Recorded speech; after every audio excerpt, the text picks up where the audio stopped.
watch you see here is a Rolex sold in 2017 for an astonishing $18 million. Rolex operates on a model of limited production and high demand, making its watches rare and immensely valuable. Their exclusivity drives up prices and creates an allure that collectors and enthusiasts can't resist. However, we won't be diving into why Rolex watches are so expensive in this video. Save that for another time. Instead, we'll uncover the story of the man behind the brand, an orphan boy named Hans Wilsdorf, whose ambition turned Rolex into the icon it is today. Hans's story is both inspiring and bittersweet.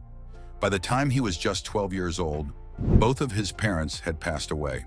Within a year, his uncles sold his father's business, and the proceeds were used to support Hans and his two siblings by funding their education. All three children were sent to a boarding school called Erestium Coburg in Bavaria, Germany.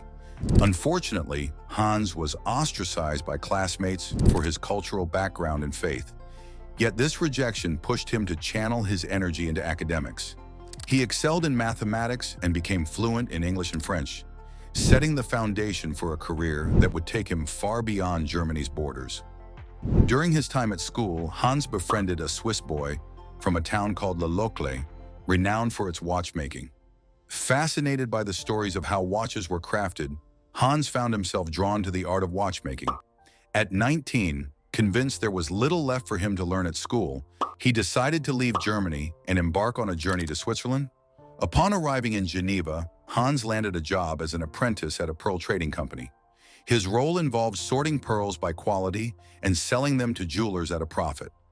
This experience taught Hans a crucial business lesson: the power of adding value through marketing and presentation. The pearl company was thriving not by altering the pearls themselves, but simply by branding and distributing them efficiently.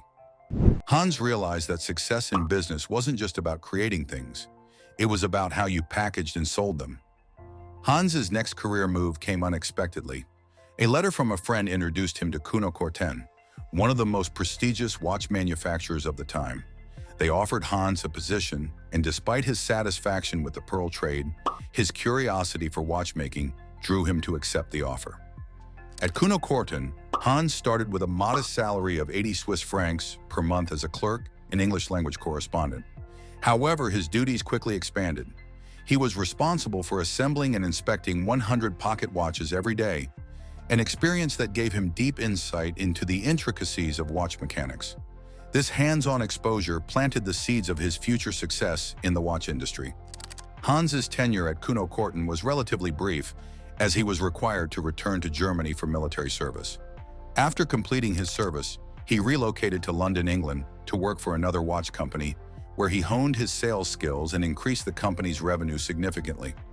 By leveraging the business strategies he had learned in previous roles, Hans became more determined than ever to start his own watch company. It was during this time that Hans married Florence Frances Mayrati, a woman from a well-to-do family.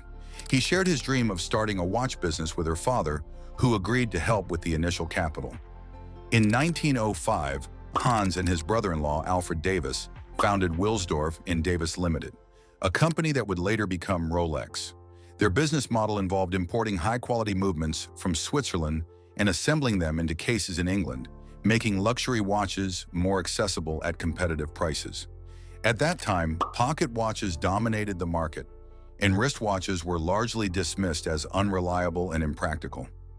Wristwatches were considered delicate jewelry worn mostly by women, and many questioned their ability to keep accurate time. Pocket watches, in contrast, were seen as a mark of masculinity, thanks to their larger, more precise movements. Hans, however, was frustrated by the inconvenience of pocket watches, having to pull them out to check the time, especially when his hands were full. He foresaw a future where wristwatches would become the new standard and devoted himself to making them reliable and fashionable for both men and women. Hans spent years traveling across Europe, researching the key features of successful wristwatches. He collaborated with a Swiss watchmaker named Hermann Agler, whose company supplied movements to Wilsdorf and Davis. Together, they aimed to design wristwatches that were not only stylish, but also accurate and durable. By 1908, the company's reputation was growing, and Hans knew it was time for a rebrand. He wanted a name that was elegant, easy to pronounce in any language, and short enough to fit on the dial. After much experimentation, he came up with the name Rolex and registered it as a trademark. Rolex quickly gained traction, becoming known for producing high-quality timepieces. However, the outbreak of World War I presented a significant challenge. Many companies struggled to survive the economic fallout of the war, but Rolex managed to thrive. Soldiers preferred wristwatches over pocket watches, as they were more practical in battle. Rolex watches became synonymous with reliability, helping soldiers coordinate their movements with precision. By 1914, the company had grown significantly, employing 60 people and operating out of spacious offices in London. Rolex achieved a major milestone that year when one of its wristwatches received a Class A precision certificate from the Kew Observatory in London, an honor previously reserved for marine chronometers. This recognition solidified Rolex's reputation for accuracy and quality. However, not everything went smoothly. The British government imposed a 33% tax on companies exporting goods, which posed a significant financial burden for Rolex. Additionally, anti-German sentiment was growing due to the war, making it difficult for Hans, with his German heritage, to operate freely in England. To navigate these challenges, Hans moved the company's headquarters to Biel, Switzerland in 1915 and officially changed the company name from Wilsdorf and Davis to Rolex Watch Corporation Ltd. The company continued to innovate, and in 1926, Rolex released the Oyster, the world's first waterproof wristwatch. Encased in a hermetically sealed case, the Oyster provided unparalleled protection for the delicate watch movements inside. Hans knew that simply creating a great product wasn't enough. He needed a memorable way to introduce it to the world. In 1927, Hans found the perfect opportunity. A swimmer named Mercedes Gleitze was preparing to swim across the 21-mile English Channel, and Hans seized the moment. He gave her a Rolex Oyster to wear around her neck during the swim, knowing that the watch's performance in such extreme conditions would serve as the ultimate advertisement. Although Mercedes was pulled from the water just short of completing the swim, the Rolex Oyster emerged unscathed, and Hans wasted no time capitalizing on the moment. He placed a full-page ad in the London Daily Mail, celebrating the watch's triumph. This clever publicity stunt catapulted Rolex to international fame. Hans continued to push creative marketing strategies, displaying the Oyster in fish tanks filled with live fish at Rolex dealers to showcase its waterproof capabilities. The strategy worked wonders, and the public became captivated by the brand. In 1931, Rolex introduced another groundbreaking innovation, the perpetual rotor, the first self-winding mechanism for wristwatches.